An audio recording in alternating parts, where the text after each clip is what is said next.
எது சார் ஆணவ கொலை? எனக்கு ஒன்றும் புரியல. ஆணவன்னா ஆணவ கொலைன்றீங்களே, எது ஆணவ கொலை? சொல்லுங்க சார். கஷ்டப்பட்டு பெத்து வளர்த்து, கடன உடன வாங்கி, படிக்க வச்சு, ஆளாக்கி ஒரு பொம்பளை புள்ளைய வச்சிருக்கோம். எங்கேயோ இருந்து வந்து, பந்தாவா ட்ரெஸ் பண்ணிக்கின்னு, பெட்ரோல் போட கூட காசு இல்லாம, வந்து நின்னுக்கின்னு, எங்க புள்ளைங்க கிட்ட பேசி, அதுங்கள டென்ஷன் பண்ணி, தொரத்தி காதலிக்கிறேன் பேர்ல காதலிச்சு, அதுங்களை கல்யாணம் பண்ணி, அதுக்கப்புறம் புள்ளிய குத்துட்டு ஓடுறது தான் பாதி பேர் பண்ணிட்டு இருக்கான். இது உண்மையிலே கூட நடந்திருக்கு. ஒரு டாக்டர் பொண்ணு, எனக்கு தெரிஞ்சவங்களோட பொண்ணு, இன்னமும் இங்கே தான் இருக்காங்க, என் பக்கத்து வீட்டில் தான் இருக்காங்க. அவங்களோட பொண்ணை கல்யாணம் பண்ணி துரத்தி இப்படி தான் கல்யாணம் பண்ணி அது குழந்தைய கொடுத்துட்டு அதுக்கப்புறம் அதை கொடுமை பண்ணி அவங்க அப்பா அம்மா அவனை டைவர்ஸ் கேட்டால் 20 லட்ச ரூபாய் பணம் வாங்கி தான் டைவர்ஸை கொடுத்தான் அவன். யார் நாடக காதல்? யார் ஏமாத்துறது? யார் ஆணவம் பண்ணுறது? ஆணவனா என்ன? எனக்கு ஒன்று சொல்லுங்கள். ஆணவ கொலைனா என்ன? அதை சொல்லுங்கள் சார் முதல்ல. ஆணவ கொலைன்றது என்ன? நீ பெரியாளா நான் பெரியாளான்னு வெட்டிக்கிறது தான் ஆணவ கொலை. இது எப்படி ஆணவ கொலைகள் ஆகும்?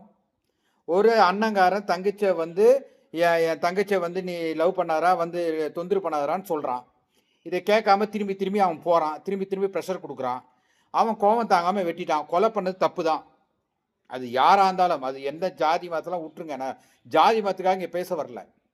நான் கேட்குற ஒரே ஒரு விஷயம், ஆணவ கொலைன்றது இது எங்கே வருது? ஒரு பெத்தவன் என் பொண்ணை ஒருத்தன் வந்து தொல்லை பண்ணுறான், அவனை நான் வான் பண்ணுறேன், கேட்கல, போலீஸில் சொன்னாலும் அதுக்கான சரியான ரெஸ்பான்சிபிள் வராது. அப்போ நாங்கள் என்ன பண்ணுறது? கோவத்தில் ஏதோ என் புள்ளியம் பண்ணிடுது, இல்லை நானும் பண்ணிடுறேன். உடனே இதை எப்படி ஆணவ கொலை ஆகும்? அப்போ கூட அந்த பையனோட அப்பாவை பாருங்க, அம்மா அப்பாவை அரெஸ்ட் பண்ணணும், அதில் மட்டும்தான் அவர் குறிக்கோளாக இருக்கார்.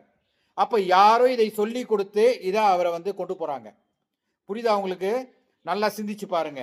அதனால தான் இந்த பாடியை வச்சு தான் அவங்க வேலை காட்டிட்டு இருக்காங்க. அரசாங்கம் என்ன பண்ணுது? அதிகாரிகள் என்ன பண்ணுறீங்க? அவங்களுக்கு ஏற்ற மாதிரிலாம் டான்ஸ் ஆடுறீங்க. இதை விட ஒரு முக்கியமான விஷயம் ஒன்று சொல்கிறேன். அதாவது மேல் ஜாதி மேல் ஆதிக்கம் கீழ் ஆதிக்கம் இவங்க சொல்கிறாங்கல்ல, மேல் ஆதிக்கத்தில் சொல்கிற இந்த மேல் ஆதிக்கக்காரங்களுக்காக நான் சொல்கிறேன், என்னைக்கு நீங்கள் வந்து நமக்கு எவன் சப்போர்ட் பண்ணுறானோ அவனுக்கு நீங்கள் ஓட்டை போட்டு என்னைக்கு நீங்களாம் ஒழுங்காக இருக்கிறீங்களோ அன்னைக்கு தாண்டா உங்களுக்கான சப்போர்ட் கிடைக்கும். இல்லாகட்டி ஆல்ரெடி நமக்கு இங்கே வேலை வாய்ப்பு கிடையாது. புரியுதா? வேலை வாய்ப்பு எல்லாம் அவங்களுக்கு போயிடுச்சு. அரசு படிப்புலேயும் மார்க்லேருந்து எல்லாமே அவங்களுக்கு போயிடுச்சு. இங்கே எதுவுமே இல்லை. உன் புள்ளிக்கும் இல்லை, என் புள்ளிக்கும் இல்லை, இங்கே எதுவுமே கிடையாது. எல்லா சலுகையும் அவங்களுக்கு போயிடுச்சு. அதை தாண்டி என் வீட்டு பொண்ணை ஒருத்தன் வந்து லவ் பண்ணுறான்னா அவன் என்ன பண்ணாலும் அவன் ரோட்லேயே கற்பழிச்சா கூட அப்போ நானும் என் பிள்ளையும் வேடிக்கை பார்த்துட்டு தான் போகணும்னு நினைக்கிறான். அதுக்கு இடம் கொடுக்கறது யார்? நீங்கள் தான். என்னைக்கு நமக்காக எவன் சப்போர்ட் பண்ணுறான், நமக்காக எவன் நிற்கிறானோ அவனுக்கு தான் ஓட்டு போடும் நீங்கள் குரல் கொடுக்குறீங்களோ அன்னைக்கு தான் இதெல்லாம் மாறும். ஆணவ கொலைன்னு சொல்லிட்டு தூக்கி ஜெயிலில் போட்டிருக்காங்க. இன்னைக்கு அவங்க அப்பா அரெஸ்ட் பண்ணியிருக்காங்க, அவங்க அம்மா அரெஸ்ட் பண்ணுறான். என்னையா நியாயம்? என்ன நியாயம்? அவங்க போலீஸ்ன்றதுனால இதெல்லாம் பண்றாங்களா? போலீஸ் எவ்வளவு அடிச்சாலும் தாங்குவாங்கன்றதுனால பண்றாங்களா? மனசாட்சி வேணாவா? தயவு செய்து மக்களே, அத மேல் ஜாதின்னு சொல்லி சாவடிக்கிறாங்க பாருங்க. அந்த மேல் ஜாதி மக்கள் அனைவரும் ஒன்று கூடினால் மட்டும்தான் இதுக்கு ஒன்று தீர்வு. எத்தனையோ ஏழை அப்பாவிகள் மேல SC ST சட்டம், எத்தனையோ அப்பாவிங்க மேல போக்சோ சட்டம் வந்துக்கிட்டு தான் இருக்கு, விழுந்துக்கிட்டு தான் இருக்கு.